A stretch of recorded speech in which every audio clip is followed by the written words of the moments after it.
फरवरी 1, 2026 मुंबई में जुहू का रात का वक्त था। लोग अपने घरों में शांति से थे। कोई सो रहा था तो कोई टीवी देख रहा था। 12:40 के वक्त अचानक से गोलियों की चलने की आवाज आने लगी और ये गोलियां शेट्टी टावर पे चलाई जाती है। एक 10 मंजिला बिल्डिंग जिसके मालिक है डायरेक्टर रोहित शेट्टी।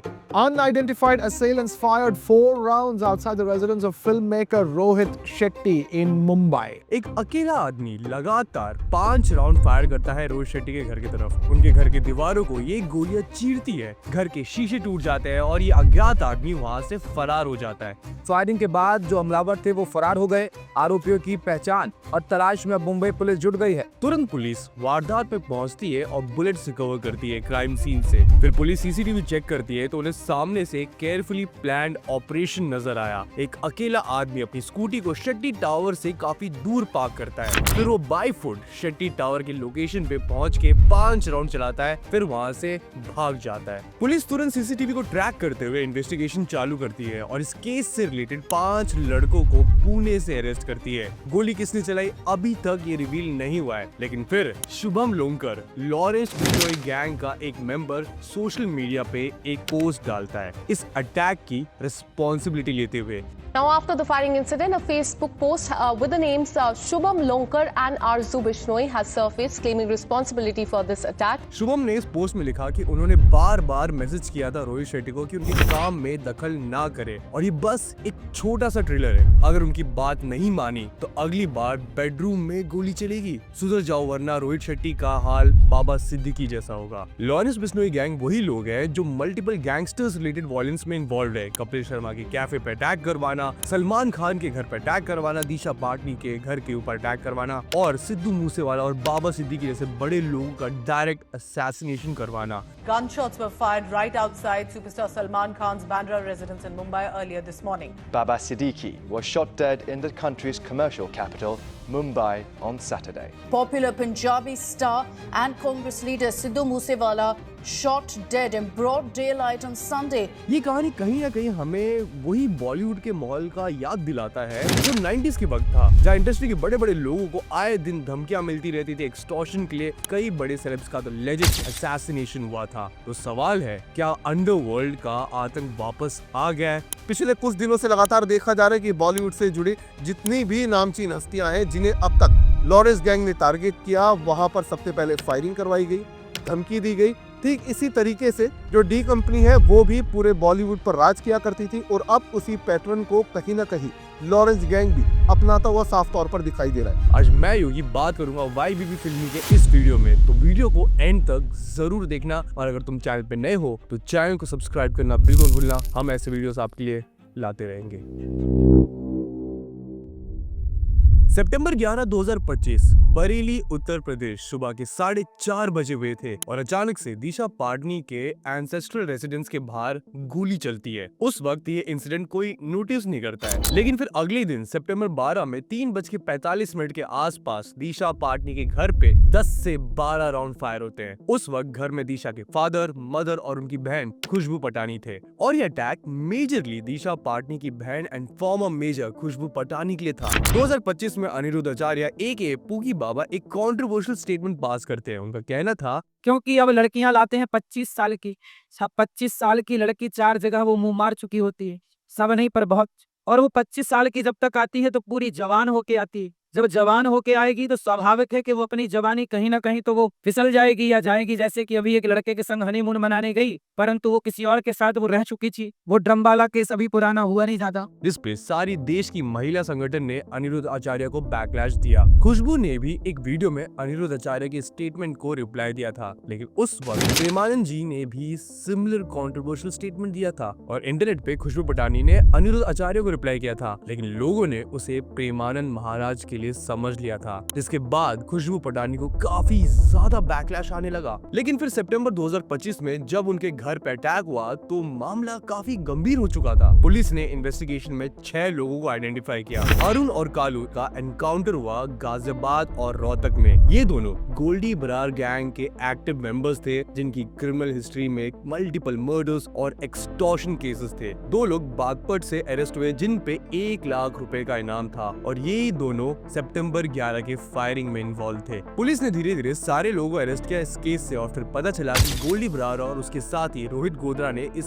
अटैक को प्लान किया था अब्रॉड में बैठे हुए। वीरेंद्र चरण, गोल्डी बरार और रोहित गोधरा के आदमी ने इस अटैक की रिस्पॉन्सिबिलिटी लेते हुए कहा, ये बस ट्रेलर है, अगर इसके जैसे और किसी ने हमारे धर्म के खिलाफ डिसरिस्पेक्ट दिखाया तो किसी को जिंदा नहीं छोड़ेंगे। इस इंसिडेंट के बाद सीएम योगी आदित्यनाथ के ऑर्डर पे पटानीस के घर पे आर्म्ड सिक्योरिटी पोस्ट की गई, यूपी के जीरो टॉलरेंस क्राइम पॉलिसी को देखते हुए। जहां पटानीस के घर पे ये अटैक एक वार्निंग थी, इस नेक्स्ट सिनेरियो में लेजिट एक असैसिनेशन अटेम्प्ट हुआ मुनावर फारूकी के ऊपर। हम सबको पता है कि मुनावर फारूकी को 1 महीने के ऊपर जेल में बंद करके रखा था उस जोक के लिए जो उन्होंने मारा ही नहीं था, पर मुनावर पे मल्टीपल एलिगेशन है हिंदू देवी देवताओं पे जोक्स मारने के लिए। इवेंचुअली मुनावर ने अपने करियर को एक्सपैंड किया, पहले कंगना रनौत की रियलिटी शो लॉकअप जीत के, फिर बिग बॉस 17 जीत के। इस अरेस्ट के बारे में हमने बाय द वे एक डिटेल वीडियो बनाया है, तुम उसे जाके जरूर देखना। मुनावर को लगातार थ्रेट्स आते रहते थे from the right wing organisation से लेके गैंगस्टर्स तक, जैसे कि लॉरेंस बिश्नोई गैंग। लेकिन फिर सितंबर 2025 में आता है एक शॉकिंग इंसिडेंट। रोहित गोधरा ने गोल्डी बरार के साथ मिलकर राहुल और साहिल नाम के 2 क्रिमिनल्स को टास्क दिया था मुनावर फारूकी को जान से मार देने के लिए। ये दोनों पहले मुंबई के डोंगरी से लेके बांद्रा तक मुनावर पे सर्वेलेंस रखते हैं, लेकिन इन्हें ज्यादा पॉसिबिलिटीज नहीं दिखी इस अटैक को सक्सेसफुल बनाने के लिए, तो इन्होंने अपना फोकस शिफ्ट किया बैंगलोर पे, जहां प्लान था मुनावर के बैंगलोर वाले शो के बाद उन पे एम्बुश करके अटैक करने का और उन्हें जान से मार देने का। लेकिन मुनावर की सिक्योरिटी टीम को इस थ्रेट के बारे में अलर्ट मिल गया था, जिसके बाद मुनावर एक गाड़ी से आए लेकिन वेन्यू से दूसरी गाड़ी से गए, जिसकी वजह से उनकी जान बच गई। अब राहुल और साहिल का प्लान चेंज हुआ टुवर्ड्स दिल्ली, लेकिन दिल्ली पुलिस के स्पेशल सेल काउंटर इंटेलिजेंस को ये खबर पहले मिल चुकी थी। अक्टूबर 1, 2025 की रात को 3 बजे पुलिस को आइडिया था कि ये दोनों वहीं आसपास एरिया में मिलेंगे, और रात के 3 बजे के अराउंड पुलिस इन दोनों को मोटरसाइकिल पे पकड़ती है, जिसके बाद इन दोनों ने पुलिस पे फायरिंग कर दी। 15 से 20 मिनट की इस फायरिंग में दोनों सस्पेक्ट्स को गनशॉट्स लगे और फिर इन्हें अरेस्ट किया गया। पुलिस को 2 पिस्टल, कार्ट्रिजेस और एक मोटरसाइकिल मिली जिसमें कोई नंबर प्लेट नहीं था, और वो मोबाइल फोन मिला जिससे वो अपने हैंडल से बात कर रहे थे जो अब्रॉड में थे। जस्ट इमेजिन, इन गैंगस्टर्स को मुनावर के होटल के बारे में, उनके फ्लाइट पैटर्न्स के बारे में, उनके शोज के बारे में, उनके मूवमेंट्स के बारे में सब पता था, और अगर सिक्योरिटी में थोड़ी सी भी गड़बड़ हो जाती तो ये इंसिडेंट कितना बड़ा हो सकता था। अब जहां इन गैंगस्टर्स के टारगेट में सेलेब्स रहते हैं, एक टारगेट हमेशा इनके लिए परमानेंट रहा है, सलमान खान। 1998 में सलमान खान पे आरोप लगे थे जोधपुर में काले हिरन का शिकार करने का, जो उनके करियर का एक सबसे कंट्रोवर्शियल इंसिडेंट है, जिस पे हमने डिटेल वीडियो बनाया है in the controversial life of Salman Khan, वो भी तुम जाके जरूर देखना। अब due to lack of evidence Salman Khan को इस केस से छुटकारा तो मिल गया, लेकिन बिश्नोई कम्युनिटी जिनके लिए ब्लैक बग्स एक रिलीजियस मान्यता रखती है, वो सलमान खान के पीछे पड़ गए, स्पेशली बिश्नोई गैंग। अप्रैल 14, 2024 सुबह के 4 बजे मुंबई के बांद्रा में सलमान खान के घर गैलेक्सी अपार्टमेंट पे 4 से 5 राउंड फायर होते हैं। उस वक्त सलमान खान, उनके पेरेंट्स और उनके कुछ फैमिली मेंबर्स घर पे सो रहे थे। लकीली किसी को भी गोली नहीं लगी। पुलिस तुरंत गैलेक्सी अपार्टमेंट पहुंचती है और इन्वेस्टिगेशन शुरू करती है, और 2 दिन में 2 सस्पेक्ट्स को गुजरात के कच्छ से अरेस्ट करती है, विकी गुप्ता और सागर पाल को। इन्वेस्टिगेशन में दोनों ने रिवील किया कि उन्हें ये काम लॉरेंस बिश्नोई गैंग ने करने के लिए कहा था। आगे इन्वेस्टिगेशन से पता चला कि अनमोल बिश्नोई, लॉरेंस बिश्नोई के छोटे भाई के कहने पे मोहम्मद रफी चौधरी नाम के गैंग मेंबर ने 2 दिन लगातार गैलेक्सी अपार्टमेंट का सर्वेलेंस किया। एंट्री कहाँ है, एग्जिट कहाँ है, पुलिस कब और कहाँ रहती है। पुलिस को बाद में पता चला कि प्लान था 10 राउंड फायर करने का गैलेक्सी अपार्टमेंट पे। बाद में गुप्ता अपने स्टेटमेंट से पलट जाता है, कहते हुए कि इस अटैक में लॉरेंस बिश्नोई का कोई हाथ नहीं था, लेकिन पुलिस ने चार्जशीट में प्रूफ के साथ मेंशन किया कि ये लोग बिश्नोई गैंग के साथ कांटेक्ट में थे शूटिंग करने से पहले। इस बीच दिल्ली पुलिस ने गैंगस्टर लॉरेंस बिश्नोई के भाई अनमोल बिश्नोई की चार्जशीट कई बातों का पर्दाफाश किया है। पुलिस के मुताबिक वो फिल्म अभिनेता सलमान खान को मारने में 3 बार नाकाम रहा, इसीलिए उसने कई बार ये काम अपने भाई अनमोल बिश्नोई को सौंप दिया। अक्टूबर 14, 2024। इस अटैक के 6 महीने बाद मुंबई ट्रैफिक पुलिस को एक व्हाट्सएप मैसेज आता है। इस मैसेज में सलमान खान से 5 करोड़ रुपए की डिमांड थी ताकि लॉरेंस बिश्नोई के साथ ही लफड़ा खत्म हो सके। अप्रैल 2025 में एक और थ्रेट आता है सलमान खान को, जहां एक WhatsApp message Mumbai transport department in Worli को भेजा जाता है, जिसमें धमकी दी जाती है कि वो लोग सलमान खान के घर में घुस जाएंगे और उन्हें मार देंगे। सलमान खान आज भी कहीं पे भी जाते हैं तो वो एक हैवी सिक्योरिटी लेके जाते हैं, क्योंकि there is no end to these threats. लेकिन जहाँ Salman Khan survived an attack, उनके दोस्त बाबा सिद्दीकी के फेट में कुछ और लिखा था। बाबा सिद्दीकी, जो एनसीपी के मेंबर और 3 बार एमएलए रह चुके हैं, जो रिस्पॉन्सिबल थे सलमान खान और शाहरुख खान के बीच फिर से दोस्ती करवाने में। अक्टूबर 12, 2024 दशहरे की रात थी। 9:30 बजे खेड़वाड़ी बांद्रा ईस्ट में बाबा सिद्दीकी एक दशहरा इवेंट करके अपने बेटे जिशान सिद्दीकी के ऑफिस पहुंचते हैं। वहां से अपनी कार के जस्ट निकले थे कि इसी मोमेंट 3 आदमी मास्क पहन के ऑटो में पहुंचे और लगातार गोलियां चला दी बाबा सिद्दीकी पे, जिसके बाद उनकी तुरंत मौत हो गई। अब इस सबसे शॉकिंग पार्ट ये था कि अटैकर्स ने स्मोक फायर क्रैकर्स यूज किया था विजिबिलिटी को गिराने के लिए। प्लस बाबा सिद्दीकी की वाई कैटेगरी सिक्योरिटी होते हुए भी ये अटैक पॉसिबल हो पाया, स्पेशली तब जब शिफ्ट चेंज हो रही थी इनकी। लेकिन उस वक्त एक सिक्योरिटी ऑफिसर सीन पे था और उसके पास एक गन था, पर उसने अपनी गन को यूज ही नहीं किया। पुलिस ने तुरंत इन्वेस्टिगेशन शुरू किया और 3 आदमियों को अलग अलग जगह से अरेस्ट किया। शिव कुमार, जो मेन शूटर था, उसे नवंबर 2024 में अरेस्ट किया गया। गौतम को इंडियन नेपाली बॉर्डर के पास पकड़ा गया, जहां वो भागने की प्लानिंग कर रहा था। गुरमेल बलजीत सिंह, एक 23 साल के लड़के को हरियाणा से अरेस्ट किया गया। लेकिन फिर 2025 में सबसे बड़ा अरेस्ट होता है जब जीशान अख्तर, इस पूरे अटैक का मास्टरमाइंड, अरेस्ट होता है कनाडा में। और इन सब में नाम आता है लॉरेंस बिश्नोई गैंग का। इस अटैक के 1 घंटे के अंदर शुभम लोंकर ने फेसबुक पोस्ट डाल के इस अटैक की रिस्पॉन्सिबिलिटी ली थी। रीजन बताया गया कि बाबा सिद्दीकी की सलमान खान से दोस्ती और अंडरवर्ल्ड डॉन दाऊद इब्राहिम के साथ रिश्ते, और इसीलिए उनकी हत्या करवा दी गई। वो कोई बाबा सिद्दीकी कोई सही आदमी थोड़ी नहीं था, उसके ऊपर मकोका का केस लगा हुआ है। अब आम आदमी पे तो मकोका का केस लगेगा नहीं, और बताते हैं वो उसके दाऊद से भी कनेक्शन थे। शिव कुमार गौतम ने रिवील किया था कि वो शुभम लोनकर, जिसने रिसेंटली रोहित शेट्टी पे भी अटैक करने की रिस्पॉन्सिबिलिटी ली थी, उसके थ्रू वो अनमोल बिश्नोई से कांटेक्ट कर पाया था, और अनमोल बिश्नोई ने डायरेक्टली इंस्ट्रक्शंस दिए थे इस अटैक के लिए। Anmol Bishnoi is also responsible for the assassination of Sidhu Moosewala, जिस पे हमने डिटेल वीडियो बनाई है, तुम उसे भी जाके जरूर देखना।